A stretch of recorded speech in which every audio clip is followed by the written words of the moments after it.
Ko'pchilik qizlarimiz tomonidan kelayotgan savollarga javob bermoqchiman. Pul tikilmaydimi? Faberlik kompaniyasida millionlab oylikka chiqish imkoniyati sizda bor. Aynan siz bu biznesda pul tikmasdan turib ish boshlay olmaysiz, lekin kompaniyamizda katta pul tikish kerak emas. Siz atigi 150 ming so'm bilan bemalol biznesingizni boshlashingiz mumkin va keyinchalik siz ham 21 kunda kamida 5 milliondan 50 milliongacha oylikka chiqish imkoniyatiga egasiz.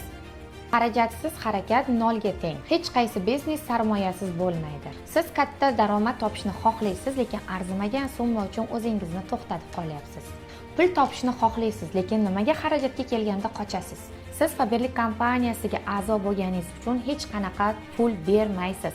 Faqatgina kompaniyamiz marketing plan bo'yicha siz ro'yxatdan o'tganingizdan keyin kompaniyamizdan o'sha pulingizga siz mahsulot olib sotasiz yoki o'zingiz uchun ishlatasiz. Pulingizga mahsulot almashasiz. Nimaga endi pul topishni xohlaymiz u rasxodga kelganda to'xtaymiz. 150 ming so'm sizni hech qachon qo'rqitmasin. Ertaga siz bu biznesda millionlab daromadga chiqqaningizda yo'q, oylik kerak emas demaysiz-ku, to'g'rimi? Men ham bu biznesga kirib kelganimda boshida tovar olishga qo'rqqanman. Gaplarimni yaxshilab o'ylab ko'ring. Birgina tavakkal butun hayotingizni o'zgartirishi mumkin.